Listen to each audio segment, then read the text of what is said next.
చాలా మంది ఏదో అనుకుంటారు, ఏదో మనము అయిపోయింది తప్పు అయిపోయింది అని చెప్పి తప్పు అయిపోయింది అనడానికి లేదు. డెఫినెట్లీ చట్టం తన పని చేయాల్సి వస్తుంది. చట్టం తన పని చేయాల్సి వస్తుంది. ఈ రోజు కాకపోయినా రేపు ఎవరు వచ్చి కంప్లైంట్ ఇస్తే మీ పైన యాక్షన్ తీసుకోవాల్సి వస్తుంది. ధృవ సినిమాలో ఒక డైలాగ్ ఉంటుంది, గుర్తుంది కదా? ఎవరిని కొడితే 100 మంది క్రిమినల్స్ అంతం అవుతారో ఆ క్రిమినల్ నేను అంతం చేయాలి. మన IPS officer dynamic personality Sajjanar గారు ఈ డైలాగ్ ని ఇన్స్పిరేషన్ గా తీసుకున్నట్లున్నారు. ఎవరైతే తమను ఇన్ఫ్లుయెన్సర్స్ అని చెప్పుకుంటూ ఈ బెట్టింగ్ యాప్స్ ని వేరే లెవెల్లో ఎలివేషన్స్ ఇచ్చుకుంటూ ఇన్స్టాగ్రామ్, యూట్యూబ్లో యాడ్స్ చేసి యువతను ఇన్ఫ్లుయెన్స్ చేశారో ఇప్పుడు వాళ్ళని టార్గెట్ చేసి బెండు తీస్తున్నారు.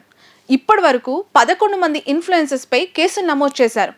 సజ్జనార్ చెప్తున్నట్లు ఈ దేశద్రోహులు అంటే సైబర్ టెర్రరిస్టులు యువతపై చేస్తున్న ప్రభావం ఏ స్థాయిలో ఉందో చెప్పడానికి ఈ వీడియో స్కిప్ చేయకుండా చూడండి. మరిన్ని ఇంట్రెస్టింగ్ వీడియోస్ కోసం శ్రావణి జర్నలిస్ట్ ఛానల్ని సబ్స్క్రైబ్ చేయండి. ఈ 11 మందిపై కేసు ఎందుకు ఇప్పుడు పెట్టారు అనే సందేహం మీకు రావచ్చు. అది కూడా అసలు ఎలాంటి సంబంధం లేని సైబర్ క్రైమ్ డిపార్ట్మెంటే కానీ ఆర్టీసీఎండి సజ్జనార్ గారు దీనిపైన యుద్ధాన్ని ఎందుకు ప్రకటించారు? ఈ 3 నెలల నుంచి అగ్రెసివ్గా బెట్టింగ్ యాప్స్ పైన ఎందుకైనా ఈ స్థాయిలో రియాక్ట్ అవుతూ ఉన్నారు. వాళ్ళు ఏమైనా దేశద్రోహం చేశారా వీళ్ళని టార్గెట్ చేయటానికి అని? అయితే ఇందులో ఉన్న అసలు విషయం ఏంటంటే ఈ వివరాల్లో చూద్దాం. ప్రభుత్వానికి జీఎస్టీ కట్టకుండా ఏ రాష్ట్రంలోనూ రిజిస్టర్ కాకుండా సెక్షన్ 8 కింద ఒక్క రూల్ కూడా ఫాలో కాకుండా చేసే బిజినెస్ని ఏమని పిలవాలి? అసలు ఏమంటారు మీకు తెలుసా? ఇది లీగల్ అంటే గంజాయి అమ్మడం కూడా లీగల్ అవుతుందా? దేశద్రోహులు అని ఎందుకన్నానంటే ఈ కంపెనీలు డబ్బు ఆశ చూపి వీళ్ళ ద్వారా ప్రత్యక్షంగా మనీ లాండరింగ్ మరియు మర్డర్ చేస్తున్నట్లే ఒకవైపు మన సంపదను దోచేస్తూనే అంతకంటే విలువైన మన యువతను కూడా సూసైడ్ చేసుకునేలాగా పరిణామాలు క్రియేట్ చేస్తూ ఉన్నారు, అలా సృష్టిస్తూ ఉన్నారు. అసలు ఇది సూసైడ్ అని అననే అనకూడదు. ఖచ్చితంగా ఇవి వాళ్ళు చేసే మర్డర్లుగానే భావించాలి. ఆ మర్డర్స్ ఎలా జరుగుతున్నాయి అని అంటే ప్రత్యక్షంగా ఇన్ఫ్లుయెన్సర్ల ఇన్ఫ్లుయెన్స్ వల్ల జరుగుతున్నాయి కాబట్టి వీళ్ళు సైబర్ టెర్రరిస్టులు అంటూ ఉన్నారు సజ్జనార్ గారు. మన అమెరికాలోని కాలేజ్ స్టూడెంట్స్లో ఒక 10 మంది గ్రూప్ని తీసుకుంటే అందులో ఒకరికి గ్యామ్లింగ్ బెట్టింగ్ అనే వ్యసనం ఉంటే ఇండియన్ కాలేజెస్లో ప్రతి 10 మందిలో 5గురికి ఈ వ్యసనం ఉంది. అక్కడ 10 మందిలో ఒకరికి ఉంటేనే వాళ్ళు అంత సీరియస్గా తీసుకుంటున్నారు. అక్కడ చట్టాలు అంత కఠినంగా ఉన్నాయి. అక్కడ ఏదైనా చెయ్యాలి అంటే అంత భయపడే సిచ్యువేషన్ వాళ్ళు క్రియేట్ చేస్తూ ఉన్నప్పుడు ఇక్కడ భారతదేశంలో 10 మందిలో 5గురికి ఉన్నప్పుడు మనం ఇంకెంత సీరియస్గా ఉండాలి? ఈ ఇష్యూని ఎంత సీరియస్గా చూడాలి? ఇబ్రహీంపట్నం, చిక్కట్పల్లి, కూకట్పల్లి, నానక్రహంగూడ ఇలా చెప్పుకుంటూ పోతే లిస్ట్ చాలా పెద్దది. ఎంతోమంది బాధితులందరి వయసు 26 ఏళ్ల లోపే, అంటే చాలా యంగ్ జనరేషన్. అప్పుడప్పుడే జీవితంలో మంచి వైపు ప్రయాణించాల్సిన ఏజ్ అది. కాలేజ్ ఫీజులకని, కోచింగ్లకని తల్లిదండ్రులు ఇచ్చిన డబ్బును బెట్టింగ్లో పోగొట్టుకొని కన్న వాళ్ళకి మొహం చూపించుకోలేక ఎవరికి చెప్పుకోవాలో అర్థం కాక ప్రాణాలు తీసుకొని శాశ్వతంగా దూరం అయిపోతున్నారు. ఇంటికి, ఈ ప్రపంచానికి సూసైడ్లు చేసుకొని చనిపోతూ ఉన్నారు. ఈ వీడియోలో ఉన్న ఇన్ఫ్లుయెన్సర్ పేరు భయ్యా సన్నీ యాదవ్. ఇతను తన బైక్ డ్యామేజ్కి 4.5 లక్షలు అయిందని, ఆ డబ్బు సంపాదించడం కోసం బెట్టింగ్ యాప్స్ని ప్రమోట్ చేస్తున్నానని ఓపెన్గా చెప్పాడు. 4.5 లక్షల బైక్ డ్యామేజ్ని చూస్తున్నారు కానీ తన 45 లక్షల సబ్స్క్రైబర్స్లో ఎంతమంది జీవితాలను డ్యామేజ్ చేస్తున్నాడో గ్రహించలేకపోతూ ఉన్నాడు. మీలో చాలామందికి ఒక సందేహం ఉండొచ్చు, చిన్న చేపలని పట్టుకుంటున్నారు, మరి Dream11, My11 సర్కిల్ లాంటి యాప్స్ని ప్రమోట్ చేసి మన క్రికెటర్స్, యాక్టర్స్ని ఎందుకు టార్గెట్ చేయట్లేదు అని. Dream11 అయితే IPL 2025లో సగం టీమ్స్కి అంటే 10లో 5 టీమ్స్కి స్పాన్సర్గా ఉంది. వాళ్లపై చర్యలు ఉండవా అని అడగొచ్చు. ఎగ్జాక్ట్లీ అవి బెట్టింగ్ యాప్స్ కాదు, ఫ్యాంటసీ యాప్స్ అంటున్నారు. సెక్షన్ 4A కంపెనీస్ యాక్ట్ కింద సర్టిఫై అయ్యి సుప్రీంకోర్టు గైడ్లైన్స్లో అన్నీ ఫాలో అవుతూ 28% జీఎస్టీ కడుతూ లీగల్గా రన్ అయ్యే యాప్స్ ఇవి. అందుకే వాటిపై ప్రస్తుతానికి చర్యలు లేవు అనేది చెప్తూ ఉన్నమాట. అయితే ఈ యాప్స్ లీగల్గా ఉన్నా ఇవి చాలా ప్రమాదకరమైనవి. ఆ యాప్స్ జోలికి వెళ్లకుండా ఎంత దూరంలో ఉంటే అంత మంచిది. ఈ ఎంటైర్ ఇష్యూ పైన కొద్ది రోజుల క్రితం నేను ఒక వీడియో చేశాను. చాలా వివరంగా ఆ వీడియోలో అన్నీ కూడా అంశాలని చెప్పడం జరిగింది. డిస్క్రిప్షన్లో ఆ వీడియో లింక్ కూడా ఇస్తున్నాను, తప్పకుండా ఒకసారి చూడండి. ఇక చేతులు కాలాక ఆకులు పట్టుకోవడం ఎందుకు అన్నట్లు గతంలో ఆడండి అని ప్రమోట్ చేసిన హర్ష సాయి, రీతు వర్మ, సుప్రీత ఇలాంటి వాళ్ళే ఇప్పుడు ఆడొద్దు, సారీ మాకు తెలియక చేసేసాము అని చెప్పి వీడియోలు చేస్తున్నారు.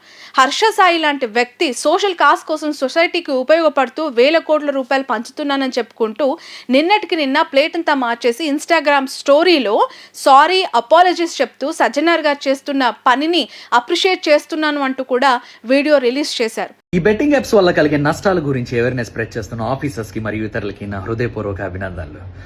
పాలసీస్ లో ఉన్న ఇష్యూల కారణంగా మరియు ఇతర కారణాల వల్ల ఈ బెట్టింగ్ యాప్స్ అనేవి నార్మల్ గానే చాలా మనీ అవుతున్నాయి. ఏది ఏమైనా సరే ఈ సందర్భంగా మేము చెప్పాలనుకుంటుంది ఏంటంటే మా ఆడియన్స్ గానీ వ్యూవర్స్ గానీ నష్టం కలిగించేది ఏ మాత్రం మేము చేయబోము. ఈ బెట్టింగ్ కి సంబంధించింది ఏదైనా సరే రాబోయే రోజుల్లో కూడా ఎంకరేజ్ గానీ ప్రమోట్ గానీ అస్సలు చేయబోము. అలానే మనందరం కలిపి దీని రూట్ కాజ్ ఏంటో కనుక్కొని దాన్ని నిర్మూలించే విధంగా ముందుకు వెళ్ళాలని కోరుకుంటూ థ్యాంక్ యూ. ఈ రోజే బయటపడిన మరో సెన్సేషనల్ వార్త.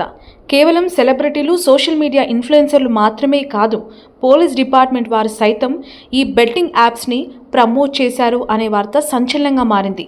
హబీబ్ నగర్ పిఎస్లో కానిస్టేబుల్గా పనిచేస్తున్న కిరణ్ కుమార్ గౌడ్ టెలిగ్రామ్, ఇన్స్టాగ్రామ్లలో పోలీస్ యూనిఫామ్ ధరించి మరీ బెట్టింగ్ యాప్స్ని ఎంకరేజ్ చేసి తన టెలిగ్రామ్ ఛానల్లో బెట్టింగ్ యాప్స్ టిప్స్ సైతం ఇచ్చాడు. పరేషాన్ బాయ్స్ ఇమ్రాన్కు చిన్ననాటి స్నేహితుడు ఈ కిరణ్ గౌడ్. ఈయనపై పంజాగుట్ట పిఎస్లో కేసు నమోదైంది.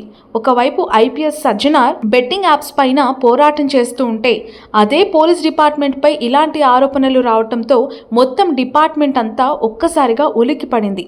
మరోవైపు నిన్న 11 మందిపై కేసులు నమోదయ్యాక చాలామంది పెద్ద సెలబ్రిటీలు మంచు లక్ష్మి, రానా, ప్రకాష్ రాజ్ లాంటి వాళ్ళు కూడా గతంలో ఈ బెట్టింగ్ యాప్లని ప్రమోట్ చేశారన్న వీడియోలు ఒక్కసారిగా సోషల్ మీడియాలో ట్రెండ్ అవుతూ ఉన్నాయి, వైరల్గా మారిపోయాయి. కేవలం చిన్న ఆర్టిస్టులు, సోషల్ మీడియా ఇన్ఫ్లుయెన్సర్సే టార్గెట్ చేసి కేసులు పెట్టడం కాదు, పెద్ద సెలబ్రిటీల మీద కూడా కేసులు నమోదు చేసి యాక్షన్ తీసుకోవాలని చాలామంది నెటిజన్స్ సజ్జనార్కి ట్యాగ్ చేస్తూ ట్వీట్లు పెడుతూ ఉన్నారు.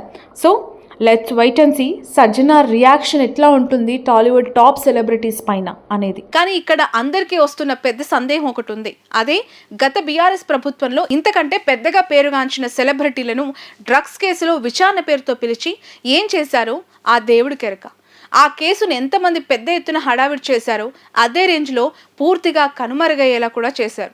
అసలు టాలీవుడ్ డ్రగ్స్ కేసుని సృష్టించిన హైపు, దాని ఇంటెన్స్ ఇప్పుడు ఏమైంది అని అంటే ఎవరి దగ్గర ఆన్సర్ లేదు.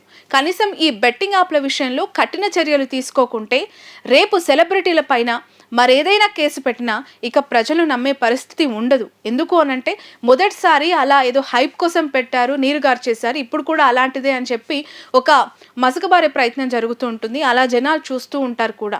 ఇక సజ్జనార్ గారు చెప్తూ ఉన్నట్లు చట్టం తన పని తాను చేసుకుని పోతుందా, లేకుంటే సెలబ్రిటీలకు చుట్టం అవుతుందా, ఇది చూడాల్సిన విషయం. మొత్తానికి యువతకు మేము చెప్పేది ఏంటంటే ఇది మీ భవిష్యత్. టెంపరీగా వస్తుందో రాదో అనే ఆదాయం కోసం మీకు జీవితాంతం తోడుండే చదువును, కెరియర్ని నాశనం చేసుకోవద్దు. ఇక్కడ నువ్వు 1,00,000 రూపాయలు సంపాదిస్తున్నావు అంటే అవతల మనలాంటి వాడే ఈ ఉచ్చులో చిక్కుకొని ఇంకో 1,00,000కు పైగా పోగొట్టుకుంటున్నాడు అని మీరందరూ గుర్తుపెట్టుకోవాలి. వేరే వాళ్ళ డబ్బుతో నువ్వు ఈరోజు ఎంజాయ్ చేస్తే రేపు అదే నీ డబ్బుతో ఇంకొకడు కూడా ఎంజాయ్ చేస్తాడు. అంతే తప్ప ఈ బెట్టింగ్ యాప్స్ వల్ల ₹1 కూడా వాళ్ళ జేబు నుంచి తీసి ఇవ్వరు. ఈ విషయం గుర్తుంచుకోండి. ఈ బెట్టింగ్ యాప్స్ వల్ల మీరు ఫాలో అయ్యే ఇన్ఫ్లుయెన్సెస్, మీరు ఆరాధించే క్రికెటర్లు, హీరోలు, వాళ్ళకి భారీగా డబ్బులు వస్తాయి.